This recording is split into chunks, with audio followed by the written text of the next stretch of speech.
welcome to Sectors Up Close. I'm Elena Casas. Our focus today is on the consumer-focused British FTSE250, and my guest is Dewi John, Head of Research for the UK and Ireland at Refinitiv. Well, the FTSE250 is full of household names, from EasyJet and Domino's Pizza to Greggs and Pets at Home. But that makes it very exposed to the behaviour of the British shopper. That's been good news for home improvements, takeaways and the pet industry over the last year. And those winners from the pandemic have helped the FTSE250 outpace the globally focused FTSE 100 over the last year. GDP figures out this morning show the British economy grew 5.5% in the second quarter, beating a forecast of 4.8%. But as it recovers from coronavirus, the British economy seems to have caught a cold. As petrol pumps run out of fuel and gaps appear on supermarket shelves, a chronic labour shortage in lorry driving and meat packing has driven the British Retail Consortium to tell the government it has just days to save Christmas.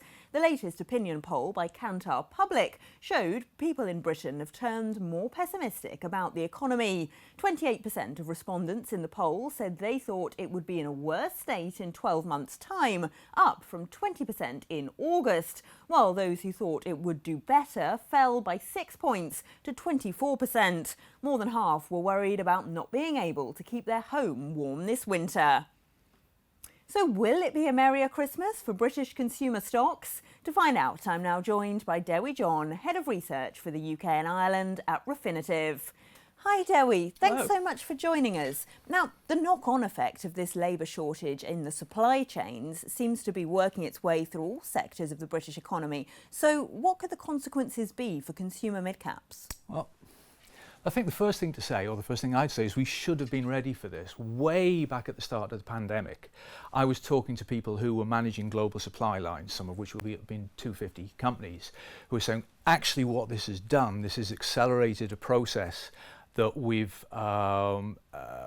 has been underway anyway, is what's called near-sourcing. You shorten your supply lines and you diversify them precisely so you're ready for the sorts of shocks like this. Yet here we are, 18 months further down the line, and this has happened. So it's kind of like, who knew? Well, somebody should have known. In fact, this is what we've been told that people were preparing for. So I think there are a whole load of vulnerabilities out there. What surprises me actually is that COVID really didn't work as a dry run for them.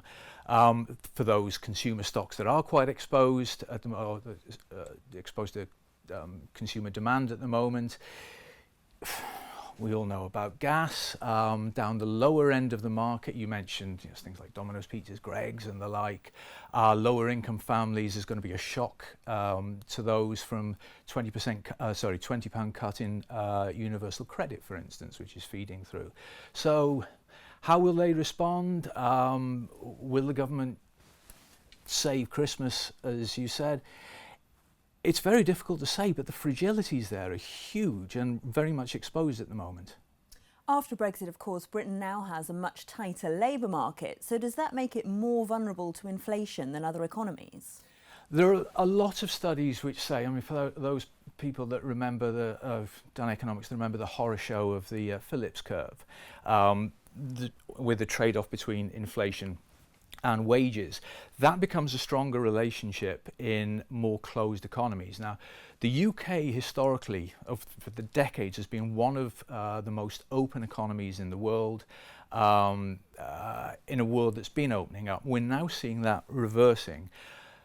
The FTSE 250 has more of a domestic focus than the FTSE 100, as you'd expect. About 10% of the 100 by market cap is domestically focused. That's about a third with the 250. So it has more vulnerabilities there.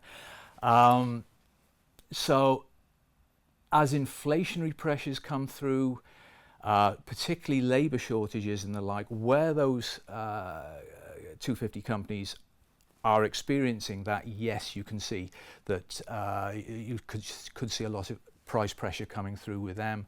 Winners and losers will be determined by which sectors of the 250 or which companies within the 250 are best positioned to pass any price increases on. So that leads to my next question then. In this sort of unusual economic environment that we're in Britain, which sectors in the FTSE 250 are best positioned at the moment? Well, as you said to start with, if you look at the Domino's pizzas and the Pets at Home of this world, where everybody's been feeling lonely and wanting a little furry companion for the home, and Pets at Home has done massively well. I mean, I'm a funds researcher, and if you look at the 250 UK equity funds that have done particularly well at the moment, they've all got Pets at Home in there, but also Domino's and the like. What could do well if we see a recovery within the consumer area of these stocks are things like pubs. Wetherspoons is a 250 member, restaurants, and of course people have been talking about Cineworld at the moment, which fell off a cliff absolutely at the start of the pandemic. I mean, the chart line just went straight down. Why? Because nobody could go to the cinema. That's starting to rally. Whether that's sustainable or not remains to be seen. I mean, you've seen the headlines over this week in a lot of the tabloids, X amount of time for Boris to save Christmas. They're more or less carbon copy repeats of the same time last year, where of course we went into lockdown again. This time we've got, Delta variant isn't subdued completely at the moment. We could see another move towards a partial lockdown, plus also these supply chain constraints, which all add to the mix as well. So I wish I could deliver an upbeat message, but at the moment there are a lot of known unknowns that can derail the recovery. Thanks so much for that, Dewi John, Head of UK and Ireland Research at Refinitiv. Well, before we go, here are some of the top stories affecting the sector. The Transport Secretary, Grant Shapps, says fuel supplies are back under control, with more petrol delivered than sold yesterday, and members of the Army on standby to help boost the number of tanker drivers. But haulier companies say an ongoing lack of HGV drivers will push up the prices of anything from food to toys in the coming months, and truckers told Reuters they're not surprised nobody wants to do the job. I do on average 65, 66 hours a week. Who wants to do that? And you're away. So like I go home, I've got, if I'm lucky, I'll get home on a Friday night. And then I've got 48 hours in which to do all I need to do. See my family, see my kids, see my grandkids, my washing, my shopping, everything else. Got to do all that. And then back out on the road again.